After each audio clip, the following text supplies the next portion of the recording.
आसो कनाई सानाम को नापाय गे मेना का तिहिना वीडियो दो मेरम को रुआ बाबद बुन गालमारावा मा आदो सानाम को नेल ताबुन पे नेल उचु को ताबुन पे और कुसिया खान पे इन्या नुआ यूट्यूब चैनल जहाँ रे दो जीव जियली को बाबद गालमारा हुयु कान उना लाइक और सब्सक्राइब ताबुन पे तिहिन दो मेरम को रुआ बाबद बुन गालमारावा एनते मेरम असुल कुरे मेरम को रुआ हासु और उना खन बांचा रिया उपाय बाडाय दो अडी जरूर गया। मेरम को आयमा लेकान रुआ को मुद्रे पीपिया रुआ गी जोतो खन बोतरान रुआ दो। पीपिया नुआ नितुम दो फ्रेंच भाषा को हेज अकाना। फ्रेंच भाषा ते पीपिया रिया माने दो पेस्टिडेस पेटिट रुमिनेंट आदो नुआ पेस्टिडेस पेटिट रुमिनेंट खज गे नुआ मेरम को नुआ रुआ दो पीपिया नितुम तिगी गोटा दुनिया रे पासनाव काना। नुआ रुआ दो भाइरस होतेते हुयुक काना आर बुन बड़ाई गिया भाइरस होतेते जहाना रुआ हुई लेन खाय उना दो मीद जायगा खय इटा जायगा ते अडी उसरा पासनावा। 1999 साल रे पहिल दो नुआ रुआ दो आबू भारत दिसम रे हुई लिना। उना तायम खन नुआ रुआ दो हुयु तिगी मिनाआ। निये हली दो भारत दिसम रिया जतो राजस्थी रे मिना आतु टोला करे पासनाव काना और जाव सिरमा गी हुई इदी काना। तबे एकेन भारत दिसम मतो दो बांग बीच कम धरती रिया ढीर खन ढीर दिसम रेगी नुआ रुआ दो पासनाव काना और पासना तिगी मिनाआ। नुआ रुआ न्याम लिकु खान गुदड़ी के गुदड़ी मेरम को गज चाबाआ। चिदा एनते नुआ दो कंटेजियस रुआ काना। मिता में मिटेन रुआ कान मेरम खन इटा मेरम कोरे अडी उसरा पासनावा। नुआ होतेते मेरम असुल कुआ लुकसान दो रितेत गी हुयु कान ताकुआ। एनते बाड़ाई गिया मेरम दो रेंगेज हर कोरेन गई काना को।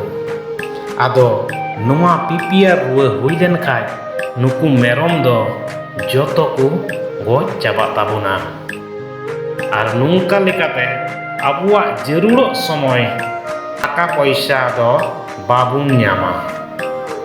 नेतो बुन नेला नुआ रुआ रिया चिन्ह को दो चेक काना। एनते मिटे रुआ पासनाव लगी रुआ रिया चिन्ह को बाड़ाय दो अडी जरूर गया। पहिल रे जहां मेरम पीपिया रुआ न्याम कुआ उनको मेरम दो जम न्यू को बगिया और मिद सारे को बुरुम कुआ इटा मेरम को लेका फारनाव दो बाकु नेलोआ। हड़मो रिया ललोते दो 104 खज 105 डिग्री फारेनहाइट लेका हुयु ताकुआ। मेद रे बिंजा नेलो ताकुआ।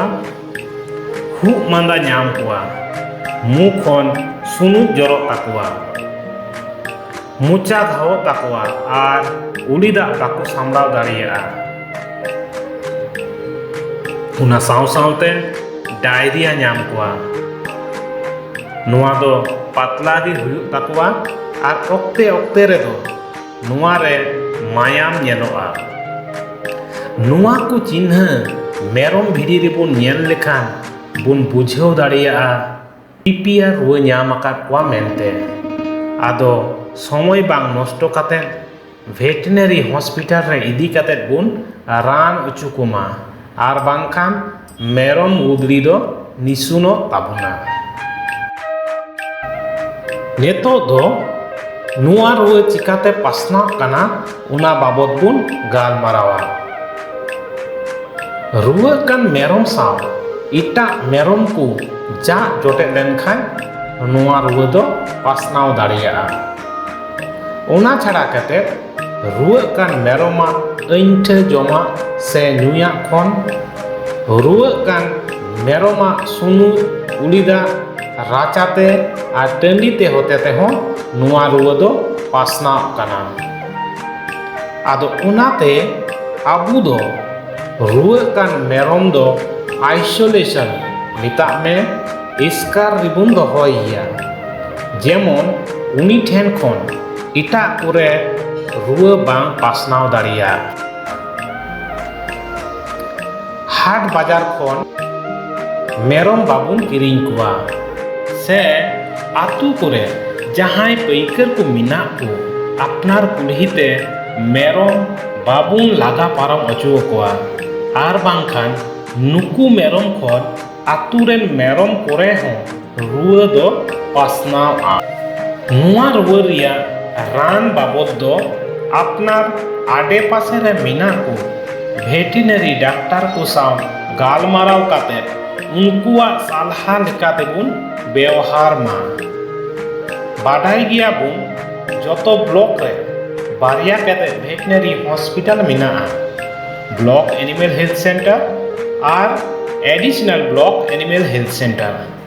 Ona chhada adom block re do state animal health center ho mina'a. Nuwa ku chhada joto panchayat regi ADSC mina'a. Ado ona kore chalaw kate doctor ku saw bun galmaraw ma. ইংরেজিতে মিট্টিট কথা মেনাগ kada, prevention is better than cure. Onate PPR lekan botoran ruwa khon banchaw ku lagid ruwa setero habij do babun tanggiya. Onate nuwa ruwa jate aburen merom ku bang nyam ku ona iyate laha khon gi tika dobon emawa kuwa. Nuwa ruwa riyak tika do 2 mahna umar huilen taku khay gi pahil dhom bun emawa kuwa. Ona tayom do bochor re mid dom kate em idiya ku khan gi huyu'a. Ma ado no'oy bun nyel kida PPR ruwa do tinag botoran ruwa kana. Nuwa ruwa hotete sarigi abuwa adi loksan huyu'a. Chida ente merom do aburen beng kana ku. Onate bang dhili sili kate PPR ruwa khon merom ku banchaw ku lagid med lutur jhig gibun dohoy ma. Ma ado tihinya galmaraw do nonde giñ muchad et kana. Nuwa tayom reya video lagid tangi ribun tahen ma. Ma sanam ko ayma sarhaw ar johar.